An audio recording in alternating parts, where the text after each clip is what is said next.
반갑습니다. 종을 사랑하는 법 강동우. 늙은 강아지가 좋다. 눈물이 그린 세월의 흔적, 윤기 없는 틀이 서로를 꼭 붙던 모습, 깊이를 헤아릴 수 없는 회색 눈동자, 이 모든 것이 좋다. 인생의 고난을 반려견 똘똘이의 황웅이와 함께 했기 때문일까? 길을 걷다 보면 피부가 마모된 개들에게 유독 시선을 빼앗긴다. 첫 직장이라는 절벽에서 호기롭게 뛰어내린 젊은 독수리는 날개가 부러져 추락하고 말았다.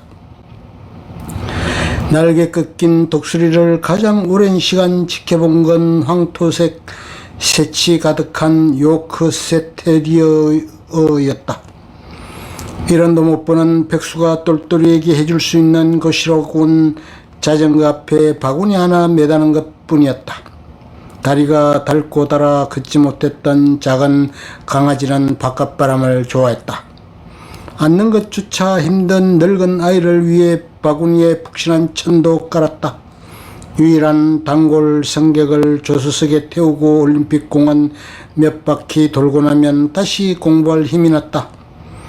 시험에 합격한 그해 성탄절에는 똘똘이를 별나라로 보내줄 나무상자를 마련해야만 했다. 추수 없는 모내기의 새참 같았던 똘똘이, 이만큼 고마운 동물을 다행히 또 한 번 만날 수 있었다. 참새 친구 박새다. 야생동물 박새와 사는 세계가 달라 가끔씩 좋아할 수밖에 없지만 만날 때마다 입에 달린 정으로 가슴을 쪼고 거기다 행복의 박씨를 심어 놓았다. 젊은 날 충남 서산에 손님으로 가 있던 적이 있다.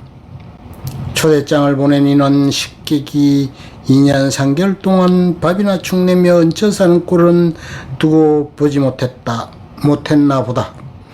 개구리 무늬옷과 기다란 총을 주고 보초를 세웠다. 하얗고 낡은 글씨로 헌병이라 적힌 감색 바가지를 이고 멀뚱멀뚱 서 있으면 낯선 이방인을 찾아주는 관대한 이들을 만날 수 있었다. 손바닥 위에서도 굳건히 땅굴을 파내리는 불그레이 노동자 땅강아지, 귀족적 몸짓의 식성은 아이 같던 사슴벌레, 한밤중에 손바닥만한 나방을 어적어적 씹어먹으며 이런 진미도 모르시오라며 한심하다는 듯 쳐다보던 고양이. 가장 반가운 손님은 단연 박새다. 박새의 방문에 삭막했던 초선은 눈 깜짝할 새의 사랑방으로 변한다. 오동통한 몸뚱이에 착 달라붙은 머리는 누가 콩하가 굴밤을 지어박아 달라붙은 머리는 누가 콩하가 굴밤을 지어박아 슬며시 부어오른 혹처럼 생겼다. 머리라는 독립된 신체의 일부분으로 이름 짓기도 민망한 것을 요리조리 돌려대는 자태가 사뭇 앙정맞다.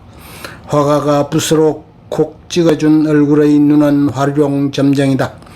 얼굴에 하얀 점을 찍어줘야 박새인 것이다. 요란하게 논이는 모습을 보노라면 얼굴에 허옇게 콧물을 묻히고 온 동네를 헤집는 골목대장이 떠오른다. 엄마가 밥 먹으라 외쳐도 초병과 술래잡기 하느라 바쁜 개구장이를 보면 밥은 먹고 다니는지 슬슬 걱정된다. 그런 생각이 들 때쯤 나방 한 마리 획 낚아채 이리 맺히고 저리 맺힌다. 초소에 서 있으면 나의 주적은 북한도 아니요 미국도 아니요 천천히 흐르는 시간이다. 마실 나온 작은 새는 강력한 적군에 함께 대항할 든든한 아군이다. 새의 언어를 들으며 상념에 빠지면 시간 가는 줄 모른다. 박새야, 너는 왜 박새인 것이냐? 사람처럼 밀양박을 쓰지는 않겠지. 작지만 통통한 몸집을 보건대 얇을 박자도 아니다. 충남 서산에서 보았던 것을 경기 광주에서도 만났으니 넓을 박자를 써 박새라고 해야겠다. 경기도 광주에 마련한 신혼집은 사늘이를 잘라 평평하게 다진 터에 묘비처럼 박힌 아파트였다. 그 앞 상거리에서 하루 종일 경적이 울렸다. 어느 겨울 눈 내린 다음날 경적을 뚫고 쪼르르 눈 녹는 소리가 들렸다. 밖을 내다보았다. 박새 한 마리가 방충망에 붙어 거미줄에 걸린 날벌레 시체를 쪼아먹고 있었다. 추워서 두툼하게 부풀린 몸집을 보니 굶주린 척조차 할 줄 모르는 것 같았다. 박새의 순박함이 유난히 야속했다. 박새가 다시 찾아올까 싶어 창가에 쌀알을 올려둔 순간 작년 여름의 일이 번개처럼 머리를 스쳤다. 지난 듯한 무더위에 거미가 들끓는 여름이었다. 방충망에 옹기종기 집 짓고 사는 거미 가족을 보면 집안에 가져다주는 복을 감당할 수나 있을까 싶어 걱정될 정도였다. 거실로 들어오던 사춘기 거미를 바깥으로 내보내려는 찰나 옆에서 칙 하는 소리와 함께 알싸한 냄새가 풍겼다. 아내가 분사하는 살충제마저 향기로 느끼는 것이 신혼이라든가. 신혼이라는 묘약에 홀려 방충망 거미집에 부딪히는 살충제를 막지 못했다. 레이첼 카스는 침묵의 봄에서 DDT를 비롯한 맹독성 살충제를 침묵의 살인자라 부른다. 독이 든 벌레를 삼킨 새는 봄이 와도 지저길 수 없다. 숲과 들판은 새들의 공동묘지가 된다. 아내가 살충제를 분사한 것은 책이 나온 지 50년 넘게 지난 후로 반세기나 흐른 지금 살충제의 독성은 예전만 못하다. 게다가 살충제를 뿌린 지 6개월이나 지났다. 머릿속으로 합리화해보지만 방충망에 붙어 벌레를 쪼아먹던 박새는 그 후로 본 일이 없다. 박새는 찬란한 봄을 맞이할 수 있었을까? 나무는 고요하고자 하지만 바람은 그치지 않고 박새를 사랑하고자 해도 기다려주지 않는다. 사랑의 무게를 잴 수 있는 천칭 한쪽에 똘똘이를 다른 한쪽에 박새를 매달면 정확히 균형을 이룬다. 하지만 사랑하는 방법은 자뭇 다르다. 세상에 딱 하나뿐인 개체이고 추억 속에서 항상 마주할 수 있는 똘똘이 셀 수 없이 많은 개체지만 쉽게 만날 수 없는 박새의 사랑법은 다르다. 동물 한 마리를 사랑해본 사람은 많아도 하나의 종 자체를 사랑해본 사람은 드물다. 종을 사랑한다는 것, 그것은 북극성만 관찰하던 사람이 은하수를 발견하는 것이다. 종을 사랑하는 마음은 누구나 발견할 수 있다.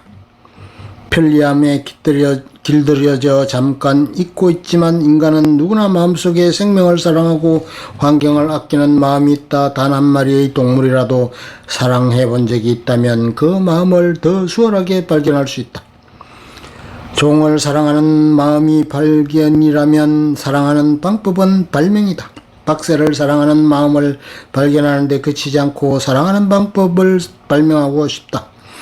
쉬 곁을 내주지 않는 박새를 위해 그들의 터전인 쪽빛 하늘과 숲을 되돌려주려 한다. 번거로워도 카페에 텀블러를 가져가면 플라스틱 공장은 더 느리게 돌아간다. 두 번 움직여도 이면지를 쓰면 나무를 덜 베어낸다. 나의 소박한 사랑법이 잿빛 하늘에 갇힌 박새에게 당장은 작은 빛에 불과할지 모른다. 그래도 깜깜한 바다에서 작은 빛을 향해 노를 젓듯이 꾸준히 실천할 것이다. 작은 빛이 점점 큰 빛이 되듯 다른 방법도 자연히 알게 되겠지. 빛이 점점 다가와 태양처럼 커지는 날을 상상하며 지구를 비춰본다. 지구를 둘러보니 사랑해야 할 존재들이 참으로 가득하다.